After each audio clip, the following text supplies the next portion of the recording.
Welcome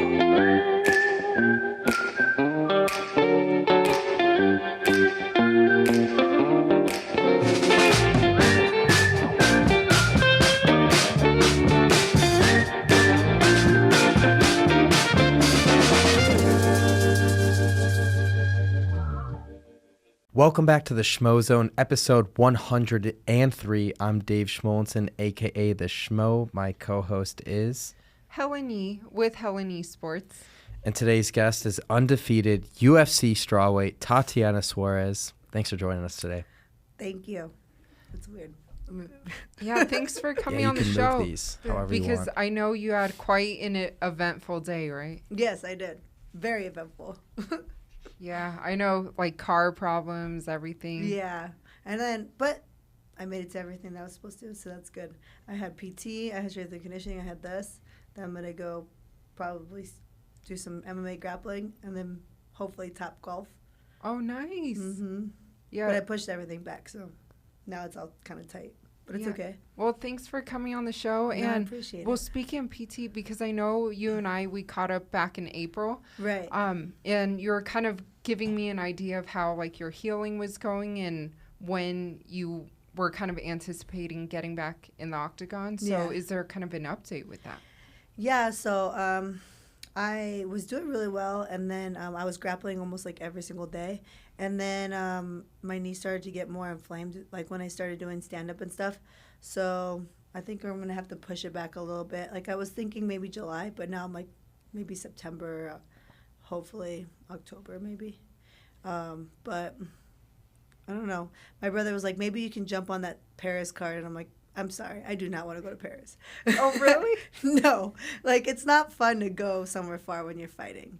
Yeah, the jet lag and everything. And then just like, I don't know, explain it. It's like by the end, you just want to get home. And, well, Paris is really far. So it's not like a hop, you know what I mean? It's like, okay, a long flight back home. So.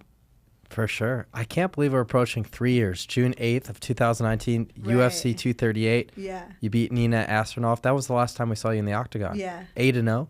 Yeah. It's been a while, so I can't wait to get back in there. So hopefully September or whatever. Hopefully. I mean, I feel really good, like when I grapple and stuff, which is obviously my strong suit. It's just like for some reason when I did stand up, like it started to swell up. And no one kicked it or anything, so it was just, like, very strange, like, how it just started to... I honestly think it could be bursitis. I actually have a history of bursitis. Like, when I was in high school, you know, I wrestled, obviously, because I wrestled since I was really young. But in high school, it blew up, and I literally had, like, huge knees. Like, it looked like... Honestly, it really did look like boobs on my knees. It's okay. We're uncensored here. I was like, these look straight. Like it was really strange. And I had both of them on both knees. And I wrestled like this for like an entire season. So, yeah. Was there like fluid built up in your knees? Yeah, it's a fluid. So like, and it's very painful because obviously when you shoot and stuff, like it hurts. And like I just had surgery, so like there's like fluid in there, and then I'm like trying to get like full flexion and everything like that, and then obviously come back from this like severe knee injury because it's not just like an ACL. Like I tore also the outside ligaments as well, so which is a little bit harder to come back from because the outside ligaments they're in control of the flexion. So when they're tight like that, it's really hard to get your flexion back. But when you add inflammation to that, it makes it even more difficult because it's just like so much inflammation there that it's hard for it to bend. Do you feel like you've been battling injuries more as an MMA fighter than you were as a wrestler? I didn't even really have any major injuries until the end of my career with wrestling. I didn't have any surgeries or anything, but I was also very young. Like, I retired from wrestling at 21 years old. So I'm sure if I continued to wrestle, I would sustain more injuries. Like, obviously I had a severe neck injury. That's why I didn't wrestle anymore. And so then, and then obviously because of that, I found out I had cancer and stuff. So like I was able to get diagnosed and like properly treated for that. So like that worked out well for me, you know. So, but yeah, I think I'm just, you know, as you progress through your career, you're bound to get a little bit more injuries. Mine just happened to be like, well, this injury, I've never had a knee injury in my life, but I got really unlucky. Actually, someone asked me like prior, maybe like 2 weeks before I got injured, like, oh, have you ever injured your knees? I'm like, no. And then I injured my knee 2 weeks later. I was like, I swear I've got jinxed.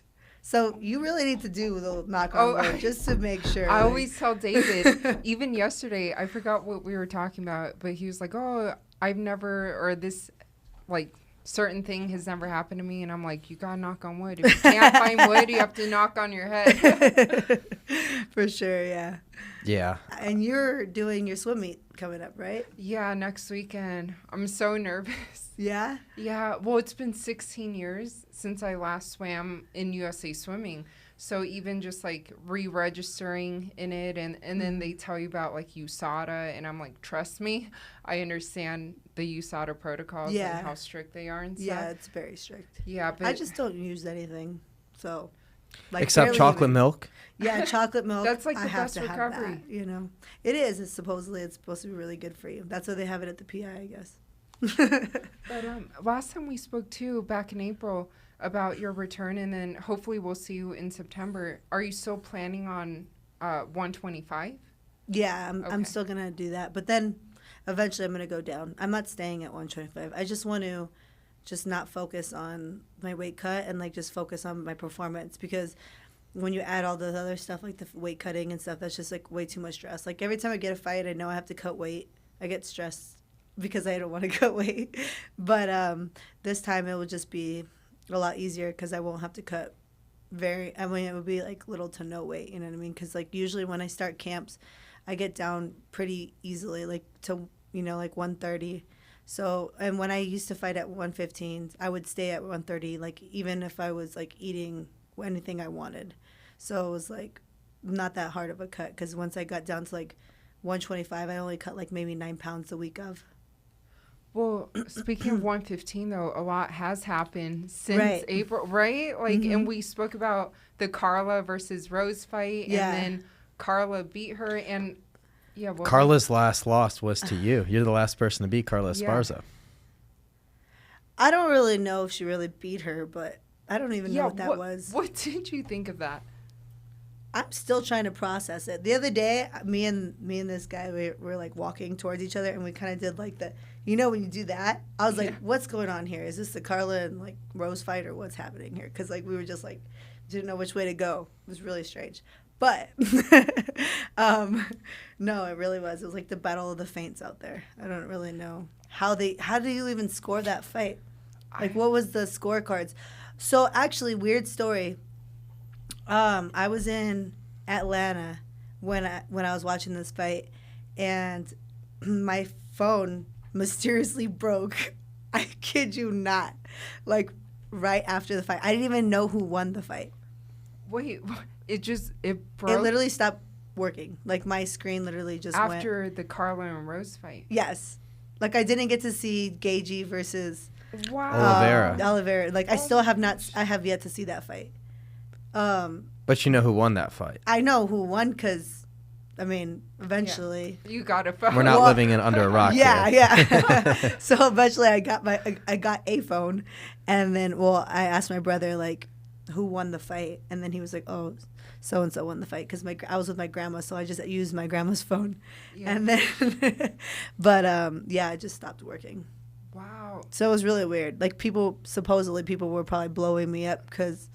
Yeah. Obviously, I was the last person to beat Carla, so everybody's like, oh, that's your belt, blah, blah, blah. You know how that goes.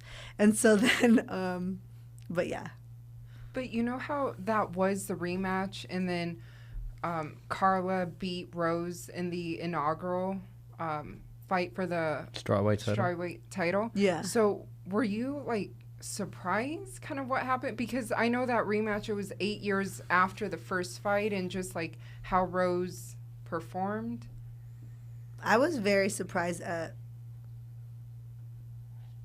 how little she did. Like, she was just so scared of the wrestling, and I honestly don't think that Carla is that much better in that department than Rose. So I felt like Rose could have grappled with her a lot more, and it would have been fine. Like, I felt like she could have beat her in that department. Like, she went, she fought Wiley Zhang or whatever. Yeah. And she grappled with her a lot during the fight. Yep. And she did well. So, like, I was very surprised that she didn't just try to grapple more. Like, why not go on the ground? Like, why not? And I don't think, in terms of strength, that Carla is physically stronger than Wei Li, or that they're at least probably on similar levels in the strength department. Yeah, I can't imagine. I mean, I fought Carla. Yeah. So I know her strength, right? And so, yeah, I don't think so. I don't know. It's interesting. I'd have to fight Wei Li to understand, you know. And she's got a big fight this upcoming weekend against Joanna. I can't wait. Winner of that's probably fighting for the, not probably, is going to be end up fighting Carla for the title. Yeah, that'll be good. Can you imagine Joanna versus Carla if she wins that fight? It'd be a rematch, and I think Joanna's already beaten her, right? Yeah, that's what I'm saying, yeah. So, like, I just think, like, that would be an easy fight for Joanna. There'd be another... Well, that's what I thought about Rose, but, man, Carla's going to hate me after she sees this interview. Well, I was going to say, but there's got to be something, there's got to be some sort of mental edge in already having a victory over in an opponent and having a rematch, you know? I think maybe Rose had some trepidations going into the fight for the takedown. You know, she choked her out. She took her back in that first fight. You know, she wanted to keep it standing. She had a game plan, and she was, you know, maybe a little too stubborn to a fault to stick to that game plan. Right. And that's why there was such little activity. And, I think she maybe got, like, I don't know, she maybe anxiety or something out there. It's very possible. Has she been interviewed since the fight happened? I haven't seen her do any interviews. I've only seen Pat Barry do interviews since. And what did he say? Well, Pat, what was weird for that fight, not weird, but different, I feel like Pat was kind of her main person in the corner, kind of the lead role over Trevor Whitman in her corner for this particular fight, more so than the other fights I've seen, the recent title fights. So I just think that they had a game plan. She stuck to the game plan, and even when the game plan wasn't going her way, even in the championship round, she still stuck to it, and that's why we saw such little inactivity. Yeah, I was wondering why. Like, did they tell her at all, like, to, like, pick it up during the fight or anything? Like, maybe. I feel like I have to go back and watch it. I just feel like there was no urgency. Exactly. Yeah. I don't feel like there was any sense of urgency on her end. I'd have to go back to watch it, but even just being there live. Like, I can't imagine being in, like, a world title fight and, like, doing that little and then being, like, at the end of the round being like, I won that round. Like, I would not be confident going in. Like, I would be like, did I win that round? Did I lose that round? I don't even know. But then also as the champion, it's the challenger's job to take that belt from the champion. So maybe you have that psychologically going in the back of your mind. Is she doing enough to take this belt away from me? Maybe you have a little bit of that going on in the corner as well. Yeah, I don't know. On a side note of kind of what you said, like, if after a round you'd be questioning, did I win that round or did I lose that round? What's your thoughts on open scoring? Like, do you think they should implement it? Yeah, I mean, I don't see what's the argument against it. Like, that's what I want to know. Argument against it is, let's just say you have somebody who's up a couple of rounds, right? What's to stop them from just coasting in that final round, or if it's a championship? Well, I feel like if someone knows that they're winning for sure anyways, you know what I mean? Like, why would they would probably coast anyways, right? Well, but you would never fully know that you're winning. But if you know that you're winning, you're up let's say it's a 3-round fight. You know you're up, 10-9s on both first round and second round. Well, I feel like even then, like, say I'm losing, right? And you're saying it makes someone coast, right? Well, it's up to me, right, to force a fight. So if I'm, like, chasing someone around trying to beat them up, they're going to have to fight me anyways, right? So, like, I feel like either way there's going to be a fight occurring, right? Like, I mean, how much can you really run around the ring? Well, or if that person who's up's a wrestler and just kind of just sits on the person or just, peppers them across the cage, puts the weight on them, lean on them, and not engage in the fist fight. Toe stomps, maybe? Yes, toe stomps, hold them down on the ground, side control the entire fight or the entire round. That's probably the fear. Well, if you can't get up, then you'll lose. Yes. Maybe it's hard just saying this to a wrestler. tradition. I mean, but like people are always like, yeah, you just laid on them. I'm like, it's their job to get up. I don't know what to tell you. What the hell? I love it. I'm like, it's like, I don't know how to explain it, but I mean, if we were in a street fight and I got you on the floor, who won, me or you? If I'm on top of you, you can't get up. Who won that fight? It's over. It's over. That's why wrestling is the best base to have in MMA. Yeah. Yeah. And then you'd be on World Star. It'd be really World Star? embarrassing. Oh my gosh, yeah, I think yesterday there was like a Twitter video of like these two girls just fighting. I don't know. It was random. It was like it World Star? No, but World Star just reminded me of that. But what about, speaking of like the flyweight division in Valentina, she's fighting Taila Santos. Yeah, right? Is that, Talia Santos? Yeah. Sorry. I still think that Valentina will beat her. Why is she like so much more dominant than the competition? Like, why, when she fights and defends this belt, she puts on a clinic and the other girls just don't seem to be on the same level as her? I don't know if it's just like she's very skilled, obviously, as a on the in her striking department, but then she's very strong, so she gets the body lock and she does that very well, and she's very like she does position grappling really well. Like, she stays really heavy on top, and then she's very patient on top, and I just don't think that anybody in the flyweight division has the jiu-jitsu, grappling, or anything like that to beat her. Like, if you look at the division, like, I don't know any of the. It's kind of similar to like when Ronda was a champion. Like, there was nobody that could beat her in the grappling department. She was so much better than everybody in that department. So I think it's just gonna maybe take somebody that's a little bit better on the ground or wrestling that could, do a little bit better in that department, and then obviously know how to strike enough to survive there too, right? Well, someone that you have a win over who's been making a lot of noise in that division is Alexa Grasso, and I think she's coming off her first submission victory in the UFC. Oh, yeah, that was really good. She's known for her hands. hands. Beat JoJo, right? Mm-hmm. Yeah. It's a good win for her. It's a good win for her. Yeah. She's had a few good wins as of late. She's a prospect a lot of people have her eyes on. I guess from you watching her, what's the biggest improvements you've seen from when you faced her to where she's at right now? And two-part question is, do you think that she is a serious contender against Valentina Shevchenko for that title? I really like Alexa, but I don't think she's I think I had answered this last time, right? Yeah. And I still have the same answer, but I just don't think that that she'll be. I don't think she'll beat her. I just don't think that maybe she doesn't have. I mean, I guess I'd have to fight Valentina to really understand, right? I mean, I've only fought one of them, so I'd have to feel Valentina's strength. Because when I did fight Alexa, I did think that she was like a strong girl. I just think that I was levels ahead of her in the grappling department. Like, I would say that she's actually one of the stronger girls that I fought, but I was just a step ahead in the chain. So, like, a lot of times, like, if you watch any of my fights, it's like somebody may be able to stop my first attack, but my first attack isn't really, like, in my head, I don't think, I need to get this on the first try, because I already know that I'll chain it together to get a takedown eventually. It's just to get my opponent, like, I don't know how to explain it, like, off balance, It doesn't really matter. Like, as soon as I get them against the cage, I know that I'm going to figure it out there. Like, it's just a matter of time.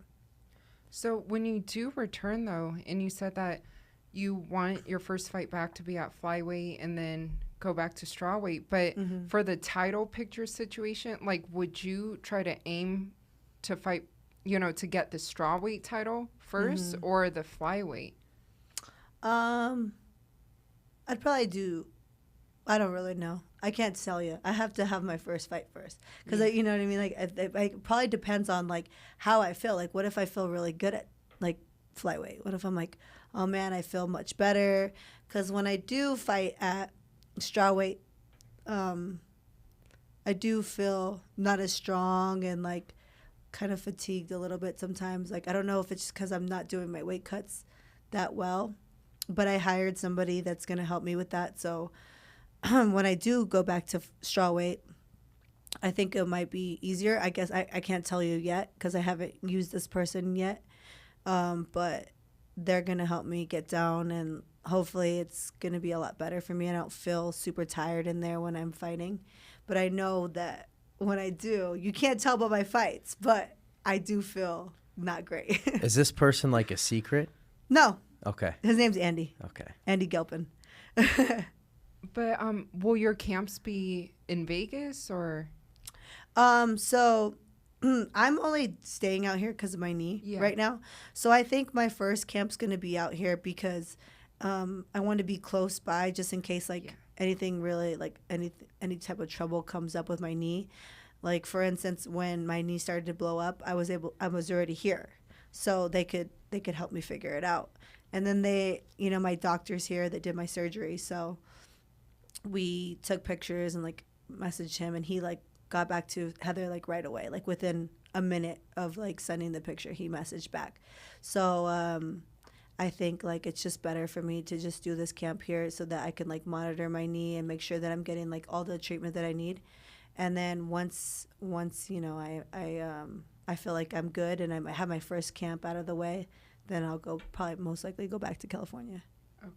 Yeah. As someone who's achieved what you've achieved, Olympic bronze medalist, The Ultimate Fighter, season 23 winner, undefeated in your MMA career, how do you stay confident through all the setbacks, through all the trials and tribulations of this road to recovery, almost 3 years out of the UFC now, itching to make that comeback? How do you stay positive? Well, that's a good question. I don't. No, I'm just kidding. I'm just messing. No, I was actually talking to, I don't even know, my brother. I think I was talking to my brother about this. I just thought it was funny because I told him, like, I was very honest. I was like, it's just hard, always being positive. Like, it's like I have my days, you know what I mean? Like everybody does. Like, you go through your days where you're really positive and you're motivated, and then there's days where you're just like, this really sucks, like, and that's just life in general. Like, everybody goes through stuff, like sometimes we feel like we're on top of the world, and then other days you're just like, I don't really know what's going on with life today, but I don't know. I think it's kind of one of those things where it's like, it sounds cheesy, but it's just like you have to survive, right? So it's like I'm just gonna like be like, you know what, I give up. I don't know how to explain it. And then not only that, but like this is so ingrained in who I am. Like I've been an athlete my entire life. Like I couldn't imagine not doing, a sport. Like when I didn't, after I stopped wrestling and stuff, and I was like I wasn't doing anything, and I was just like I had a regular job and stuff.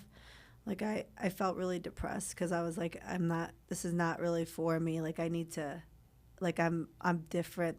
Like I need to be, like in terms of when I say different, I mean like my mind is so different like than a lot of people. Like it's wired differently, and I need competition in my life, or like I don't feel right. And you probably feel the same way. Maybe that's why you're swimming 100%. 16 years later, right? You said 16? Yeah. Yeah, that's probably how you feel.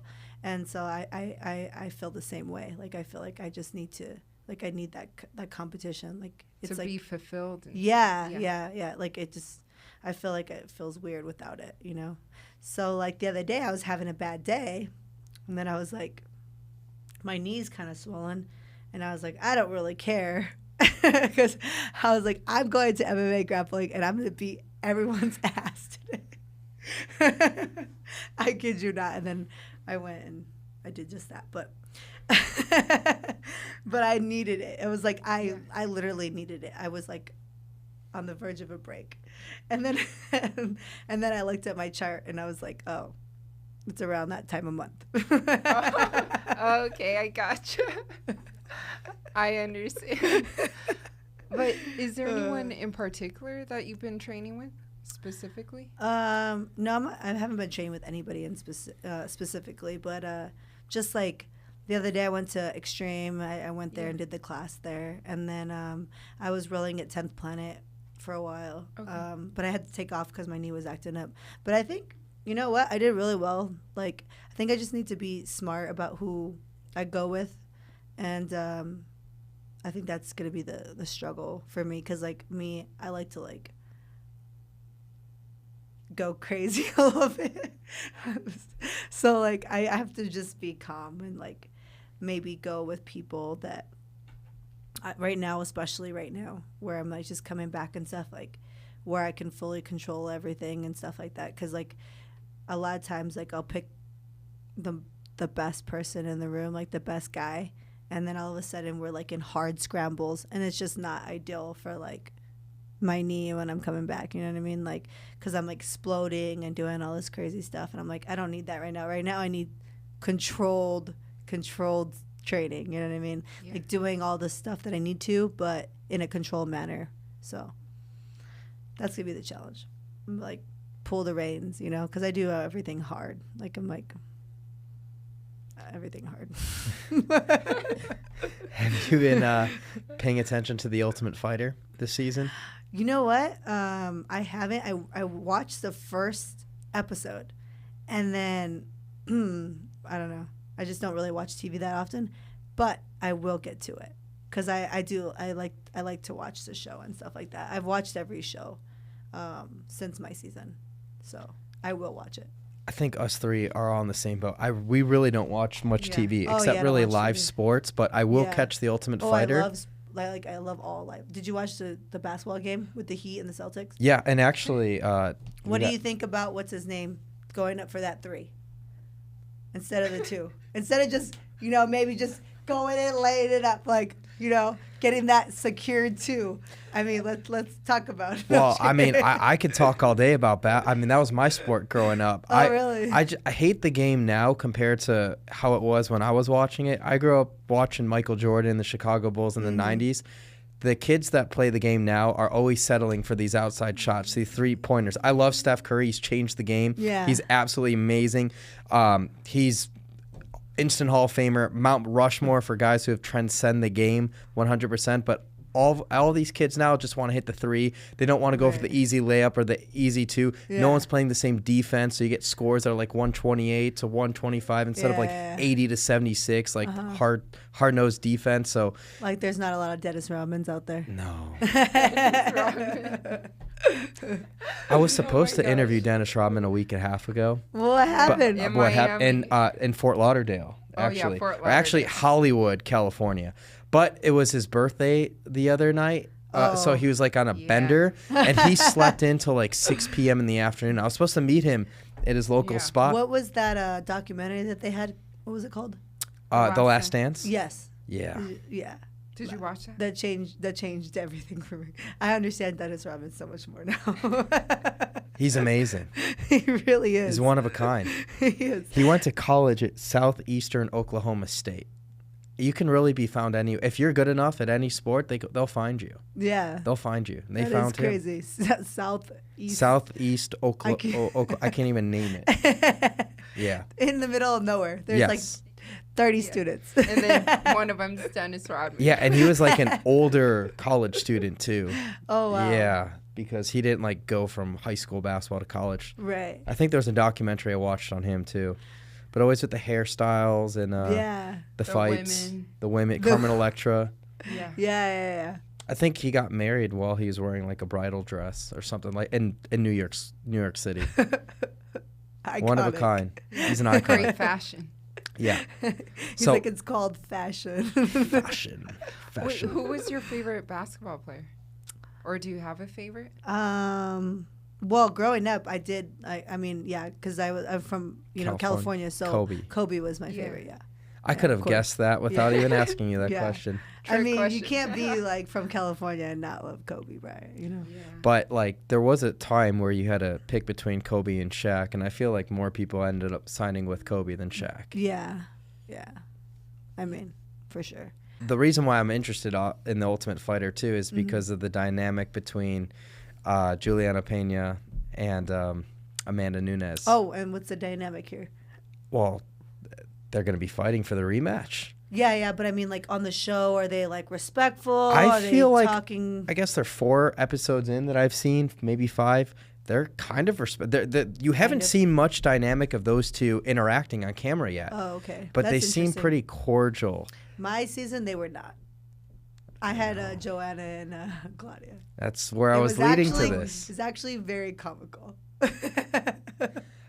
What's the best story that didn't make the TV during your season? I don't think there was really anything that, like, I don't know. Like they aired everything. They everything? Didn't air everything, but like we want to know some there drama. was nothing that, like, there was no drama in our season, really. None? No.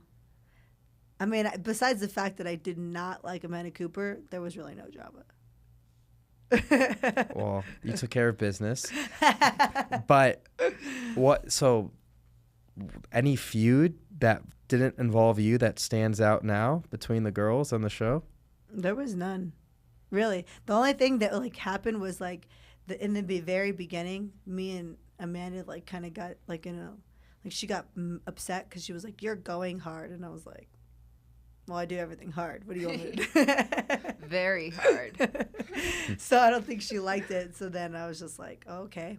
And then I was like, all right, well, then I'll just take it down to, like, 2% for you then. But they, like, seriously take all of your phones? Yep. And you can't talk to anybody? You can't watch TV. You can't read books. You can't read books? Nope, just the Bible. Or the Quran or something. They don't let you take... They have to let you read books. No. What? No books. No books. Interesting. They do it because they obviously want you to interact with each other. Oh, right. Yeah.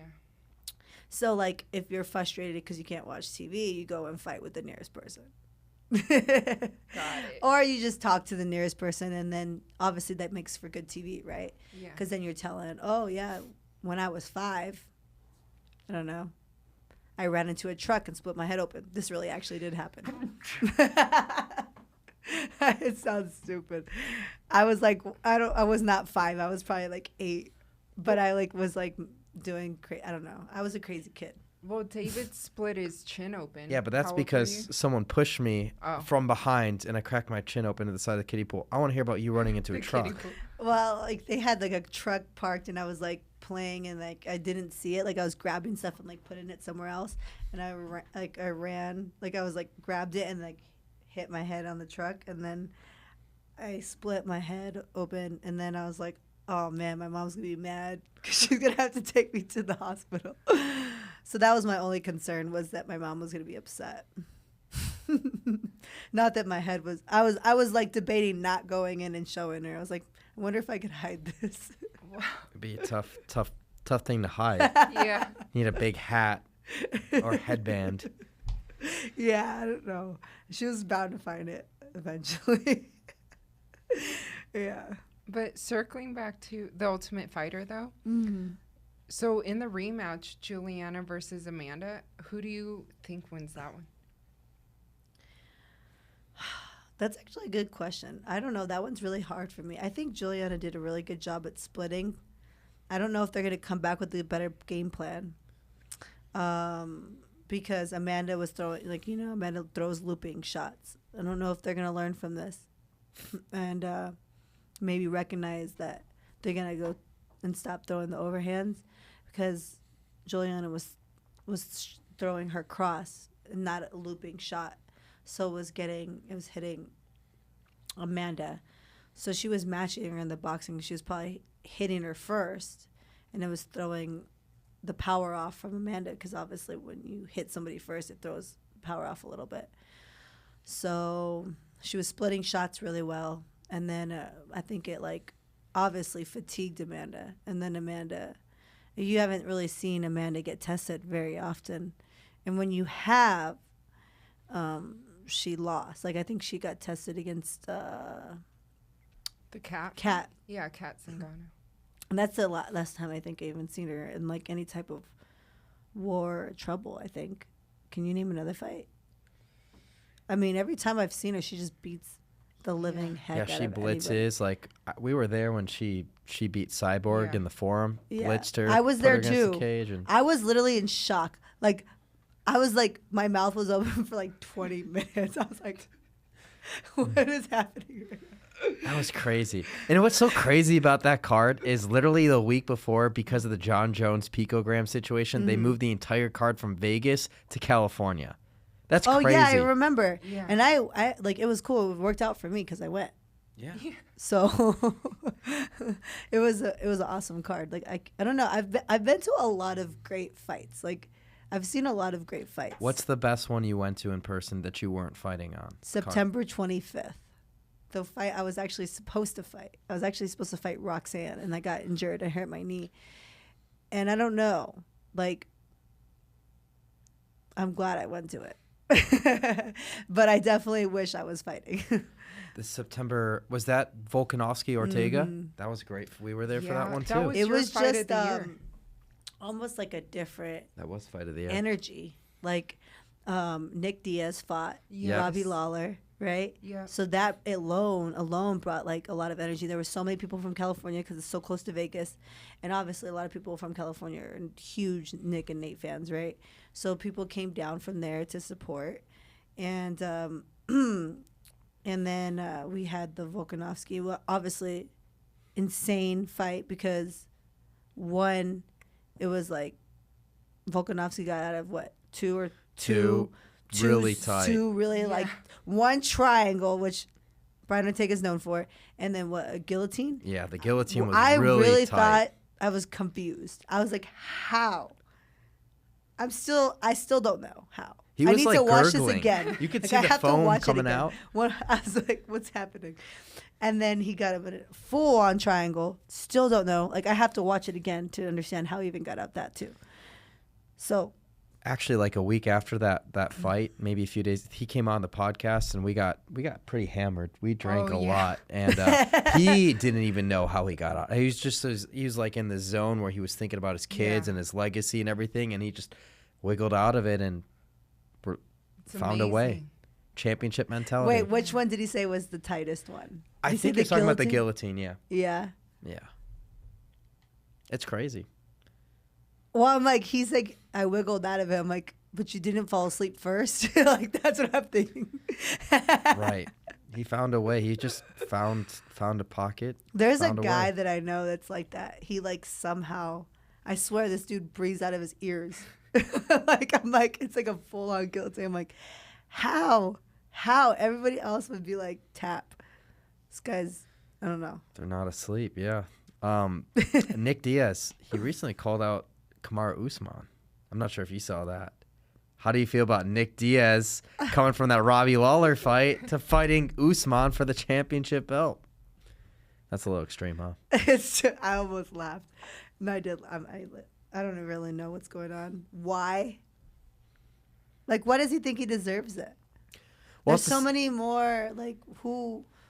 I'd rather see him, Khamzat versus Kamaru before I see that fight. Yeah. Well, I mean, I think he didn't even win the fight. How no. But it's just like Nate Diaz calling out the top guys, too. Nate Diaz has called out Khamzat. Oh, His brother. I don't know. I love the Diaz brothers. You got to respect it. They're the best. But I don't think that he's going to beat Kamaru. No, but you have to respect how fearless they are, and through all the shit they've gone through in this sport, Right. You know, there's so many things you can say about the ups and downs, the ebbs and flows, the respect. I just the love their non-respect. attitude. They're funny. Yeah. It's so funny. But I'm still dope. I don't know. I mean, sure. I mean, if you really, I don't know. Like, it's not gonna. I don't know. What do you think's gonna happen in that fight if they fight? Well, first off, I don't think they're gonna ever fight. So I don't even know if it's worth entertaining. What it if was he just a fun beats thing. him? I don't think that fight ever happens. But with Usman, I think he needs to get his hands straight. I think everyone was saying he'd be back in July and he'd be defending against Leon, and then Wait, when's the last time he's fought? Madison Square Garden. We were there. I think it was the end of November. Yes, it was November. Oh, November. Yes. Yeah. Because then Colby fought Oh Jorge my God. in March. Yeah, that fight happened. Yeah. So what does that mean? If he won that fight, like who are they gonna have Colby fight next? Well, I could get into all. We could have this whole conversation. I think Colby's in a situation where he can't do anything until this legal situation's figured out with him and Masvidal, because he can't get into a fight legally. I don't think, because with the charges, the felonies against Masvidal, and talking about brain trauma, the optics of going into the octagon and then fighting someone again when you have this ongoing investigation. Wait, did he really? He got like? Did he get hurt? Well, he pressed charges. He's pressed charges. I mean, no, but like, did he get hurt in the? What happened? Like, what? I know he got attacked. Yeah, but I don't know like the severity of the attack. I think the severity of the attack is kind of murky, the details. But what I do know is he was at a steak restaurant. Masvidal knew he's at the steak restaurant. He's on a full belly. He walks out. He gets ambushed, and he gets sucker punched. I think he got connected twice in the face. And, he's not expecting it. He's not in training camp mode. Like, he's not expecting to get punched. What I've heard is his tooth got chipped. So his tooth got all messed up. And there might be damage to his Rolex, or some say it's a fake Rolex or whatever. Like $50,000, $90,000 to it, or whatever the heck. $15,000. I don't know how much money damage, but he got punched in the face a couple of times, and a chipped tooth was the extent I've heard. He's pressing charges. I think I can't see him fighting until that's done. I would like to see him fight Poirier at 170 pounds, or Khamzat, or Gilbert Burns. But I don't think he's going to fight any of them until this is done. Did he fight Gilbert Burns already? He's never fought Burns. No. Oh, it's a great fight, right? Yeah. That is a good fight. But I would love to see that fight. I'd love to see that fight too. But Usman, I don't think he's going to be ready till the fall. If you're going to have to wait. Wait, what's wrong with his hand? He had to get surgery. I don't think he can make a whole closed fist. He had like ligament damage around his thumb. From the fight? I think he's had it ongoing for a few fights, but I think the last fight kind of was the breaking point. Enough is enough, and he had to get it repaired. Oh. So Leon Edwards, right? Everyone talks about Leon Edwards waiting for a title fight. Poor guy. Poor guy. But I feel bad for him because I'm like, yeah, wow, Gilbert Burns, Khamzat, even Nick Diaz. I'm like, completely forgot about Leon Edwards. Completely forgot about Leon Edwards. Sorry. Everyone does, but he 100% deserves to be fighting for a title. Why not an interim title? Him and Khamzat Chimaev. Then the winner fights Usman. If Usman's going to be out for longer. Who was Khamzat's last? Oh, Gilbert Burns. Oh, well, that, okay. Yeah. I think that would be a good fight then. Because, I mean, he got tested in that fight. Oh, yeah. Yeah. Some people thought Gilbert won. I thought Khamzat edged him out a little bit with damage and significant strikes, but I'll tell you what, he's still crazy. Like, he's like not crazy in a bad way, crazy in a great way. You know what I mean? Yeah. Like Volkanovski, he's crazy. Yeah. In a good way. He's so well-rounded. Yeah. So well-rounded. Like, that's the thing, though. He's well-rounded, but then he has the craziness to, like, go through a war. You know what I mean? I think if he beats Max Holloway this upcoming fight for a third time, I think he's the greatest featherweight of all time. Well, I called it the first time I've ever seen him fight. Which fight was the first time you Chad ever saw? Mendes. Yeah. That was a big one. I was like, he's going to be the champion. And ever since then he became champ. Well, is there a particular fighter right now that you look at and you're like, you know what, he or she is going to be champion? In the UFC? Yeah. I don't know. Like, I did think that about I thought that about Brian Ortega when I first saw him fight too, and he's had a couple of title shots, and he's had, well, the first one was not great, but the second one he had a chance. Yeah. So I don't know. Maybe if he changes, he did a really good job after the Max Holloway fight. Yeah. Like, he took a long time off. Right. Yeah. But he completely like dedicated himself in certain ways that he probably wasn't before. So it made made a difference. Like he was able to beat Korean Zombie. Yeah, the striking clinic he put on against Zombie. Yeah, that was great. Amazing. Yeah, he made a lot of great changes. Well, what about, like, for example, in the lightweight division, Islam, and a lot of people. Oh yeah, he's gonna be champ. Yeah, that's who I think is gonna be champ. Do you think he beats Charles Oliveira? Oh yeah, I do. Yeah, I think I don't think anybody's gonna beat him.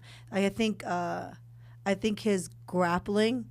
There's not many people that I watch that like I'll watch their grappling and be like, this is exactly what I would do, and he's actually one of those grapplers where like I watch their grappling and I'm like, while I'm watching the grappling, I'm like impressed by every step that they're doing because like obviously I wrestled my entire life, so like I know that aspect of it, and like I know what I would do, and I'm like, oh okay, this is like, and like positional stuff, like it's like very good positional stuff where it's like, so like I know that once they get those positional positions, once they get those positions, they're gonna be fine. Like they're gonna dominate in those positions, and he's really good at doing that. Like he won't force anything. Like he's making sure that everything's like tight, and like I don't even know how to explain it. There's a lot of people like you see those fights where like they're like they're losing position they're like kind of rolling around, and you're just like, what's happening here? Like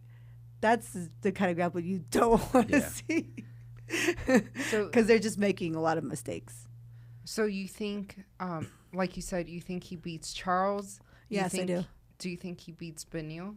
Yes, absolutely. I don't even think that Beneil has a chance against him.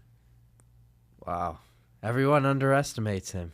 Yeah, I mean 7-fight win streak. Well, I've seen them both go. I mean, I've seen them both fight. I've seen them both grapple. Yeah. I don't know. I just don't. I don't see it at all. Well, and they're gonna fight. Which one? Who? They're gonna fight again. Beneil and. I don't know. I feel like that situation's turning into an RDA Islam situation where they get booked, it doesn't happen, it falls out, they get booked, it doesn't happen. I'm not counting out RDA as well. I mean, one last push for a former champion in the division. Yeah. Two young guys, though, they have a huge fight coming up. Maybe too soon. You want to see them in the top 5, and I think both these guys are top 5 in the making. Mateus Gamrot and Arman Sarukian. And Arman's good. Arman's great. Good, His only loss in the UFC was Islam. Took it on short notice, his first UFC fight. It was a good fight. Short notice, and I feel like he's got the strength and he's developing the skill set to challenge Islam down the line. He might. He has a good shot. I do think so, but I don't know. We'll see. He's a really good grappler. Like I was very surprised, like watching that fight, how great his grappling was for sure. Like he has really good grappling. I don't know if he was a wrestler. Did he wrestle growing up? Yeah, he's got the background. Oh, okay, that makes more sense. Well, on the note of good wrestlers, one of David's co-hosts on one of his shows, Triple C and Schmo Show, Henry Cejudo wants to come back. He does? Yeah. He's in the USADA pool. He's been tested twice since he's declared the comeback. Oh, okay. He wanted Volkanovski to go up to be C4, 145. C4? Do you think he would beat Volkanovski if he fought him? Well, he's got to fight Aljamain or the winner of Aljamain, TJ Dillashaw at 135 first. Oh, I want to see that so badly. Aljamain TJ? No, I just want to see Henry fight at 135. I don't even want to see him really. Like, you don't want to see him at 145? I mean, I do because it's like obviously interesting. Like, will he win? But I really want to see him like just shake up the 135 division again. Yeah, because it's just like there's so many, like there's good guys there and stuff. Like I just want to see it. Like I just want to see how it all plays out. You know. Do you envision Henry holding a gold strap again in the UFC? I don't know. Yeah, he could. I mean, yeah. That just means like is he going to beat Aljamain Sterling, or I'm trying to word this carefully. Is he going to beat Aljamain Sterling or TJ Dillashaw a second time, but this time at 135? That's what it would mean, because I feel like one of those two guys. Are they going to fight next? Are they going to not do the Jan fight? The Jan fights. Jan with who? Jan and Sterling. They did that fight. No, 3. Oh no, 3? I don't think they're gonna. You're like, they did that fight. You're, yeah. You're not an MMA fan. No. Oh, no. Oh, but you're saying the third fight? Yeah. No, they're not gonna do a third fight. At least not Really? right now. I think Jan's gotta win a couple more before that opportunity arises again. Who do you think won that fight? I don't know. I don't remember. I'd have to watch that again too. It's so much different watching They're a fight so on TV close. and then being there in person because Yeah. you're looking at different things. Right. Yeah. And even like when you're watching in person, like it's like the crowd and the like, you know, the sound effects and like I don't know how to explain it. It's a lot more violent in person. Yeah. Like people watch this on TV, they don't even grasp like the atmosphere. and like when you watch it in person, you can hear like people's heads.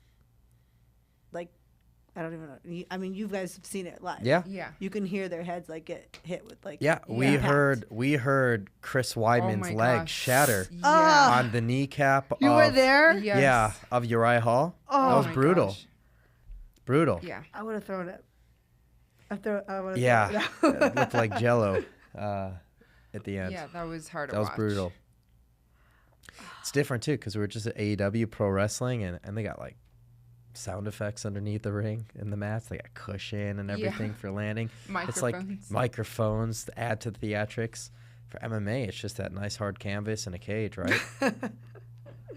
Man, it's brutal. I remember there was one, for some reason in particular, there was this fight in Fresno, and like all the fights for some reason, like it put me in like in a weird mood. Like I was like just like they were like I think it was because one guy just really got like he really got beat up, and I could hear like every single punch and like just like I was like, this fight needs to be over. I feel sick to my stomach. And then I think Aljamain got knocked out that fight too. It was like Against Marlon Moraes. He was out for a long time. That was the only time he's been like, knocked out. There was a couple more fights too, and I was like, this card is brutal. I don't even know. Like, I was ready to go home at the end. People think like because I'm an MMA fighter, you know, like I don't know how Dana does it every fight card. Will you be at International Fight Week to watch? I hope so. Yeah, we'll see. Hopefully, I can get tickets. Yeah, hopefully they didn't forget about you too soon, right? Yeah. I really want to. Who's fighting on that card? Main event is Izzy versus Jared Cannonier. Oh, okay. Yeah. And That's then, soon. Yeah. Yeah, That's super like a soon. month. And your fellow Extreme Couture member, Sean Strickland, against Alex Pereira. What do you think is going to be his game plan for that fight? He's going to have to wrestle. Okay. He's going to have to, as he calls it, forego doing the man dance. And he's going to have to. Is that what he calls it? Have you spoken to him about it yet? We've spoken a few times. He's quite Even the character. the other day. Yeah. He's quite the character. What did he say? A lot. Yeah. What can we talk? What do we need to didn't he bleep say? everything out? Yeah. What did he say that we can repeat on this podcast? I'm not sure. I thought you said it was uncensored. It is, but We don't want to get canceled. We don't want to get canceled. yeah. What do you think of Sean? I like to be nice. So I'm just it's like I'm Switzerland. It's a good way to put it. Yeah. And Volkanovski's fighting Holloway. That's 3. right. That's what it is. Oh, Yeah. wow. Co-main event. Is that card stacked from? Yeah. And Misha Tate's her flyweight debut will be against Lauren Murphy on that card. It's a great card. She's been at Extreme Couture. Yeah. Have you run into her? Oh, I see her sometimes. Yeah.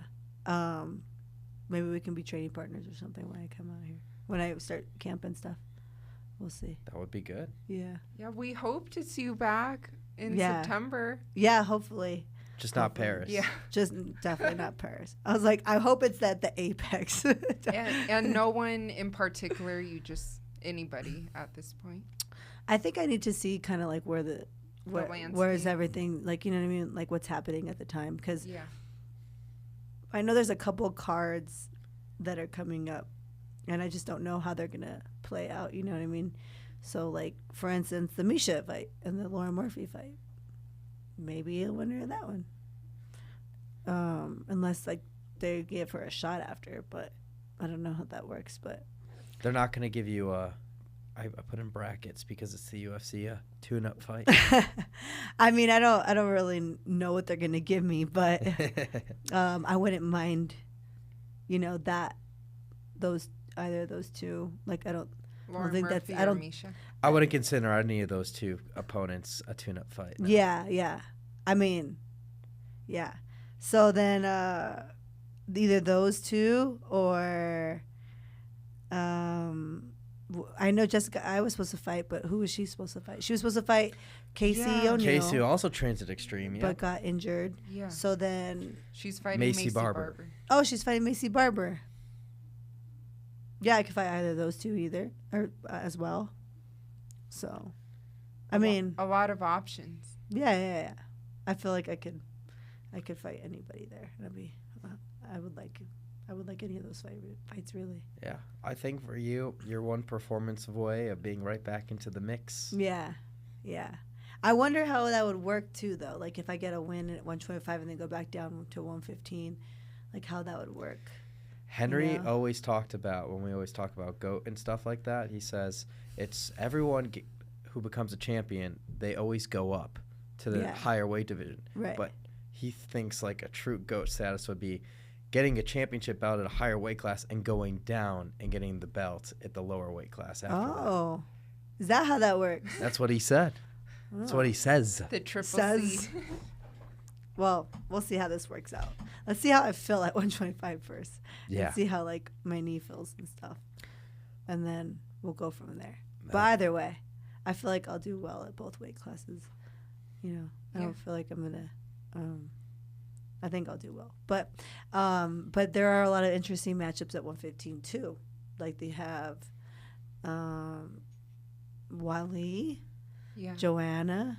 I could fight any of those. Who's that? That girl Jessica Andrade, Marina Rodriguez. Yeah.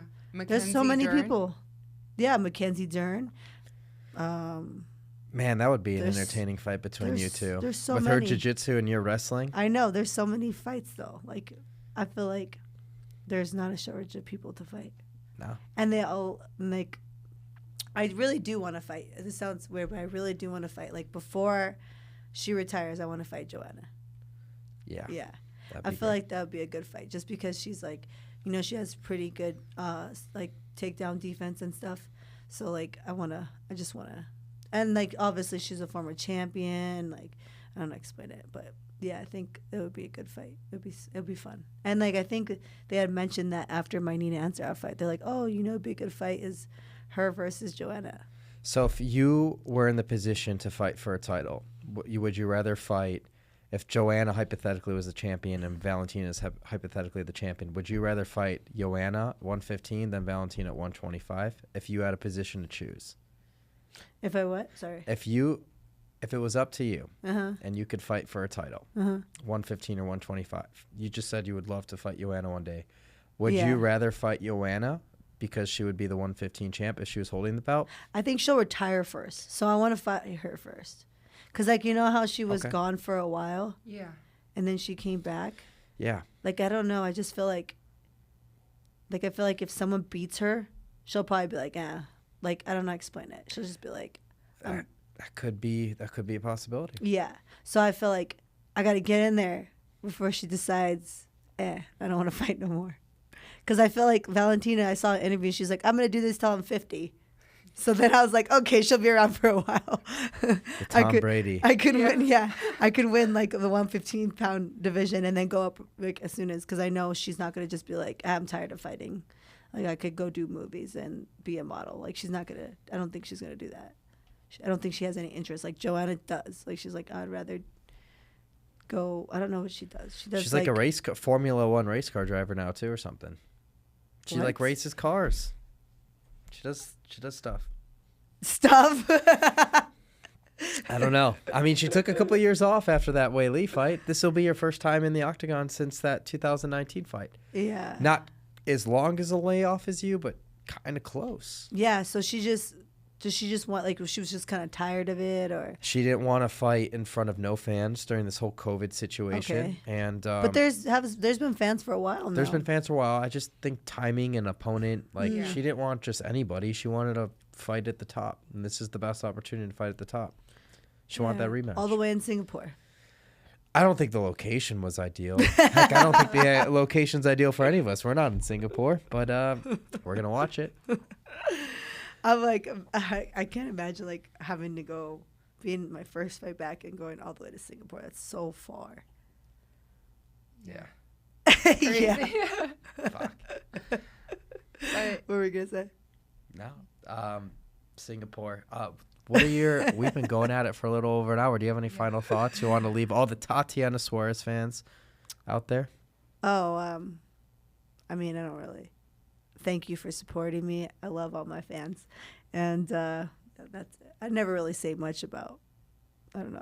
I get kind of shy. Like overall they miss conversation I can have, and then I get nervous when I have to like say things like they're like, "Do any sponsors you want to thank?" I'm like, I want to thank my mom. I don't know. I'm just get shy about that stuff. But yeah, it just I just want to thank all the fans, and hopefully will catch me in September, preferably not in Paris. Noted. Episode 103 of the Schmozone Podcast. We are out.